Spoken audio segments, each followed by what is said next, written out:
Hello दोस्तों, नमस्कार। एक बार फिर से अपने YouTube चैनल जिक्सना स्टडी पॉइंट में बहुत बहुत स्वागत है। हम पढ़ रहे थे सतह की साझेदारी, कक्षा 10 की सामाजिक विज्ञान का जो पहला अध्याय है लोकतांत्रिक किताब की, उसके बारे में हम चर्चा कर रहे थे।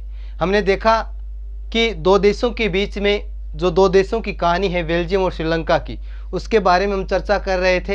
यानी बेल्जियम के बारे में हमने पढ़ लिया। अब हम बात करते हैं श्रीलंका के अंदर क्या हुआ कि जिससे देश के अंदर आर्थिक स्थिति कमजोर हो गई, देश टुकड़ों में बंटने लगा।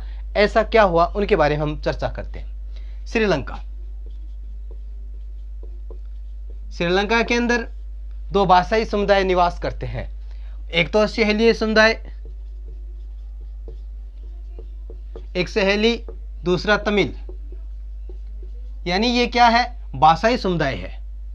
क्या? दो भाषाई समुदाय।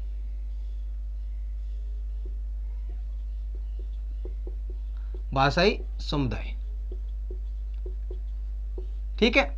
यानी श्रीलंका के अंदर लगभग 2 करोड़ जनसंख्या निवास करती है। लगभग 2 करोड़ जनसंख्या निवास करती है।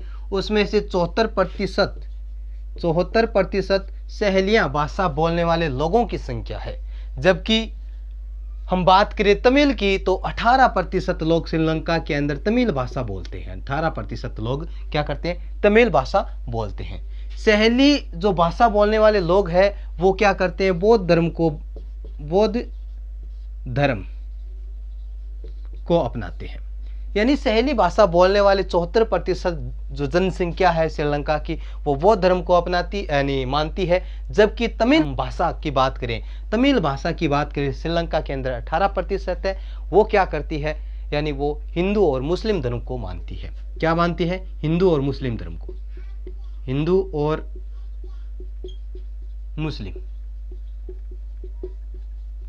मुस्लिम दोनों धर्मों को मानती है, ठीक है। यानी 18% जनसंख्या।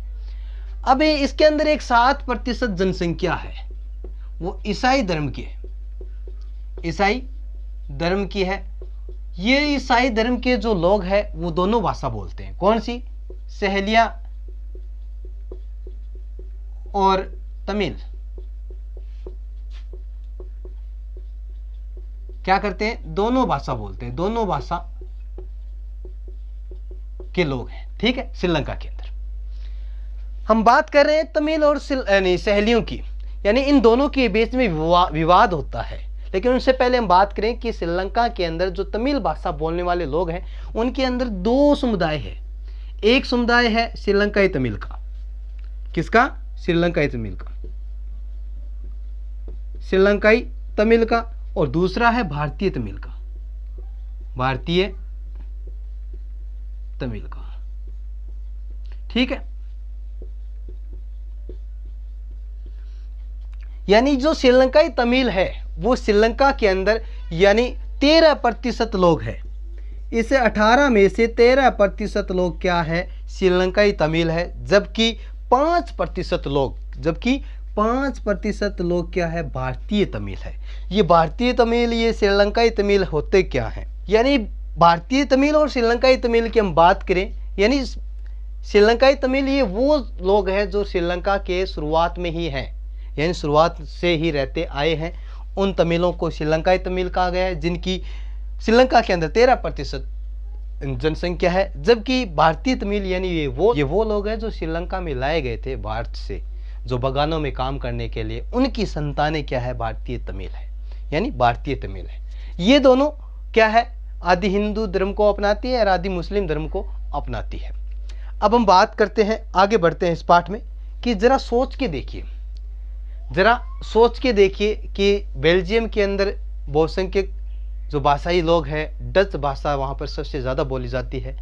उन्होंने अपने ज़्यादा संख्या के बल से कम भाषाई लोग हैं फ्रेंच बोलने वाले लोगों पर अपनी इच्छा सौंपना शुरू कर दिया, जिनसे उनके बीच में टकराव होना शुरू हो गया। और वैसे ही उनकी राजधानी ब्रुसेल्स है, तो वहाँ पर फ्रेंच भाषाई लोग हैं, उनकी संख्या ज़्यादा है। जबकि डच बोलने वाले लोगों की संख्या क्या है, कम है। तो दोनों ने क्या किया, अपने दावे ठोकने शुरू कर दिए, जिससे क्या हो गया कि धीरे धीरे देश टूटना शुरू हो गया, धीरे धीरे देश का बंटवारा होना शुरू हो गया।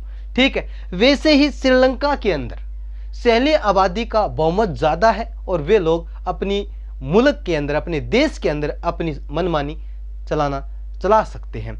आइए देखें कि असल में इन दोनों में क्या क्या हुआ था। हम बात करें श्रीलंकाई बहुसंख्यक,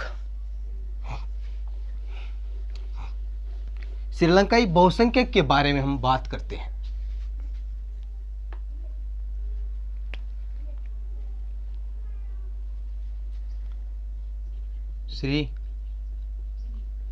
श्रीलंका में बहुसंख्यक,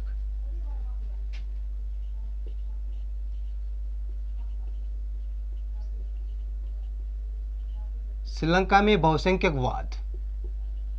ये बहुसंख्यकवाद होता क्या है? यानी ये बहुसंख्यकवाद होता क्या है कि अगर कोई समुदाय बहुसंख्यक है, अगर कोई समुदाय बहुसंख्यक है तो वह अपने मनचाहे तरीके से शासन को चलाएगा और अल्पसंख्यक समुदाय की ज़रूरतों और इच्छाओं की अवहेलना करेगा। उसे बहुसंख्यकवाद कहा जाता है। उसे क्या कहा जाता है? बहुसंख्यकवाद कहा जाता है। 1948 के अंदर श्रीलंका एक स्वतंत्र राष्ट्र बन जाता है। श्रीलंका क्या बन जाता है? 1948 के अंदर, याद रखना, 1948 के अंदर श्रीलंका एक स्वतंत्र राष्ट्र बन जाता है।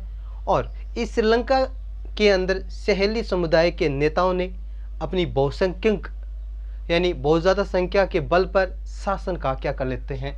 इस श्रीलंका पर प्रभुत्व जमा लेते हैं। प्रभुत्व क्या कर लेते हैं? जमा लेते हैं। किसकी वजह से? उनकी संख्या ज़्यादा होती है। किनकी? सहेलियों की।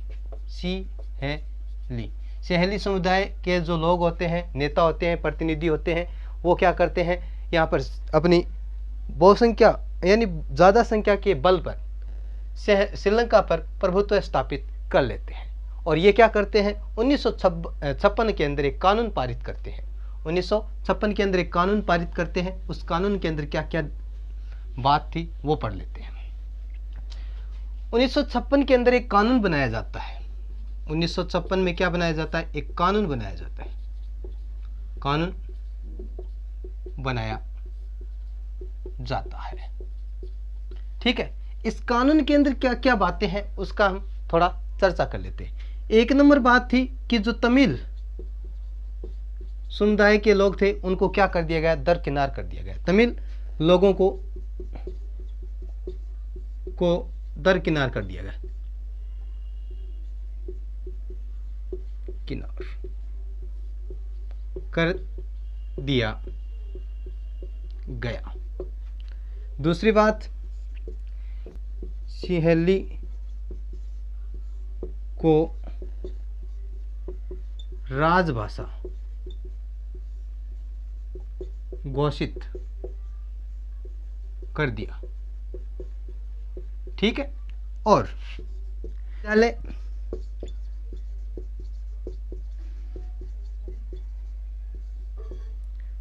सरकारी नौकरी,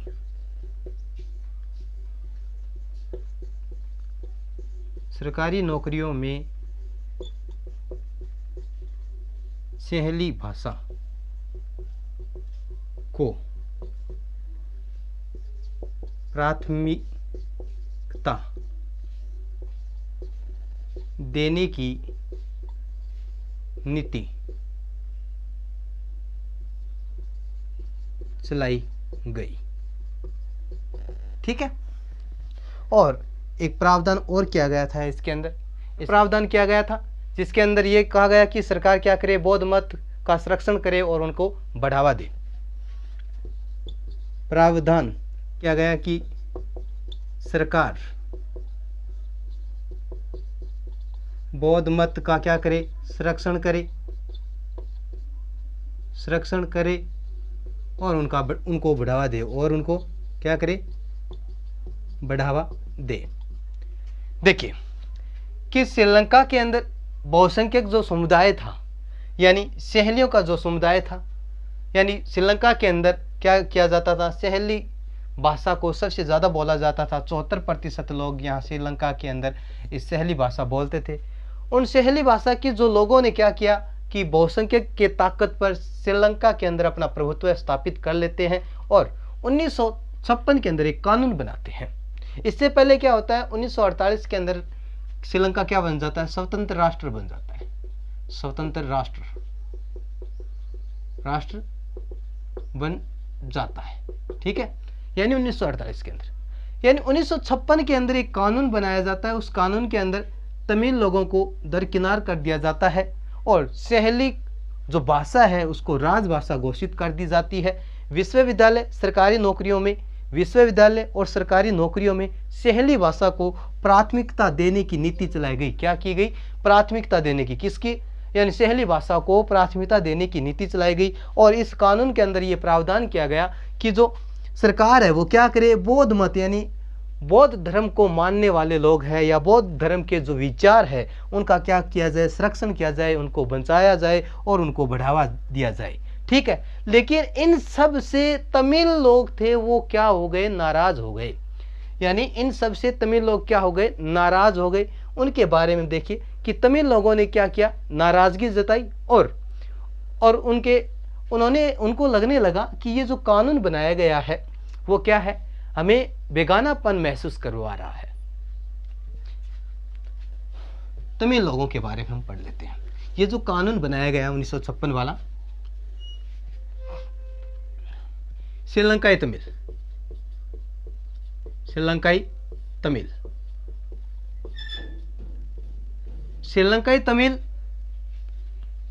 1956 के जो कानून था उससे क्या हो गए थे, नाराज। और उन्हें महसूस होने लगा था कि ये जो शासन है, यानी सहेलियों का जो शासन है वो हमें क्या कर रहा है, बेगानेपन का एहसास दिला रहा है।